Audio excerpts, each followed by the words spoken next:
Kumusta kayo lahat? Ngayon ay may bago na naman ako natuklasan. Itong aking Splash Pro, ginamit ko rito sa aking heavy duty na kalan na pang LPG mode. Ito ang aking Splash Pro. So yan ang performance niya. So dito pa rin tayo sa aking heavy duty na use oil stove na ang kanyang height ng chamber ay wala pang 2 pulgada. Or 1 3/4 lang ang kanyang taas. So, yan ang kanyang performance.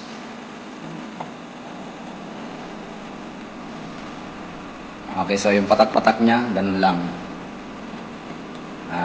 Ito talagang pang-splash proof ko ito sa mga sa mga iba kong kalan. Nilagay ko siya dyan, tinignan ko kung gagana ito na pang LPG mode. Okay, so tignan natin ang magiging performance kapag sinalangan natin ng kaserola yan o kung nagluluto na tayo. Tignan natin kung anong mangyayari, kung ano ang kanyang performance.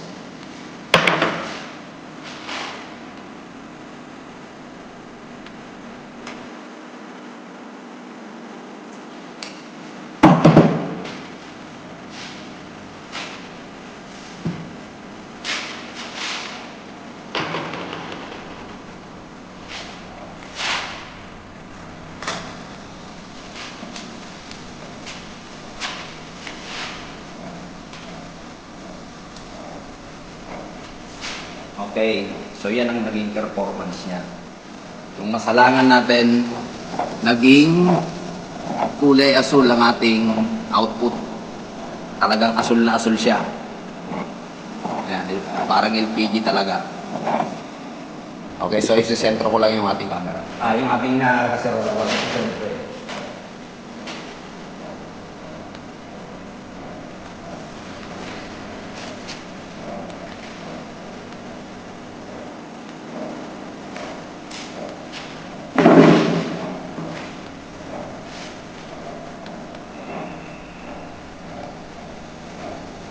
Okay, so yan ang kanyang naging performance. Blue flame na blue flame talaga siya. Okay, so babalik ta rin ko lang itong camera para mas nakikita natin maigi. Okay, so nung masalangan natin yung ating kalan, so yan ang naging performance niya. Matingkad na matingkad yung ating apoy. Ang setting niya, nandiyan lang sa number 1, 2, 3. Dulong ng number 3. Ang setting yan. Lagyan natin sa kalahati ang setting.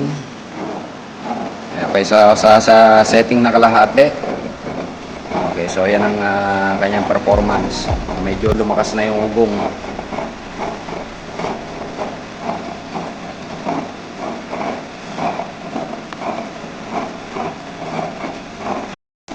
Okay, so lakasan pa natin. Lagyan natin sa maximum na. Ayan, lagay ko na siya sa maximum. Tingnan natin ang performance. Ayan, asul na asul talaga yung ating output. Tingnan natin yung waterboard pa. Tingnan natin yung kulo. Kasi parang nakulo na. Ayan, may waterboard formation na. Nakita nyo yung kulo. Ang lakas din. Halos lahat ng side napapakulo niya. Kahit na siya ay naka-LPG mode na nilagyan natin ng parang semi-splash proof.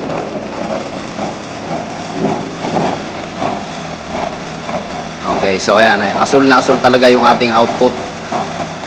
O pwede rin pala yun, pwede pa rin pala siya mag-function na pang LPG mode.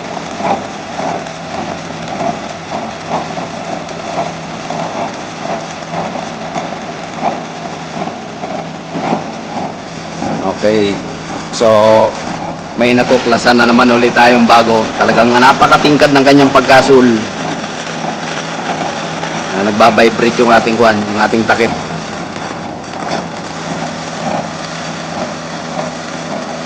Tatanggalin ko yung takip, nagbabibrate eh. Maingay. Okay, so kung mapapansin nyo, ayan, talagang asul na asul yung ating output. Napakatingkad ng kanyang pagkasul.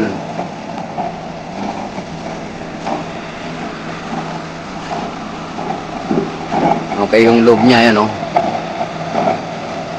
May kaunting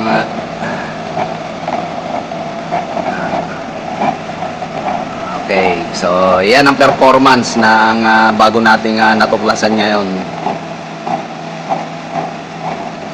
Ang lakas lang pulo natin.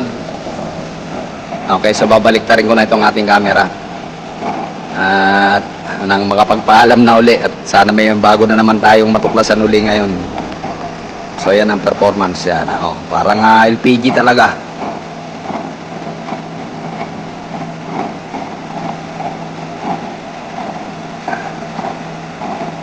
Yan nga pala yung mga ano lang yan, mga flat bar lang yan na pinagpatong-patong ko, binilog ko. 1, 2, 3, 4, 5. 5 pirasong flat bar pala yan na binilog-bilog ko. Kasi wala akong materialis na tubo eh. Kaya ganyan ang ginawa ko sa kanya. Masyadong mataas. Tinaasan ko talaga. Okay, so yan ang kanyang output.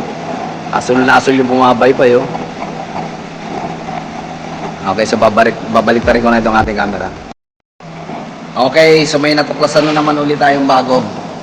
Yung aking pang LPG mode ay gumana sa aking heavy duty na yung oil stove. Ayan. Talagang asul na asul yung ating output. Wala tayong makitang kapirasong orange. Ayan ang kanyang performance. Pwede rin palang maggamit na pang LPG mode yung aking splash proof sa ibang kalan. Okay, so ayan, napakaganda ng kulay ng kanyang apoy. So hanggang dito na lamang muna uli. Sana samahan nyo pa ako sa ibang sa iba ko pang matutuklasan sa stove na ito. Okay, ulitin ko yung ating chamber. Ano lang yan, wala pang 2 inches. Napakababa oh. Napakababa ng ating chamber. Yan ay ano lang, 1 3/4 ang pinaka-height ng ating chamber. Tapos siya ay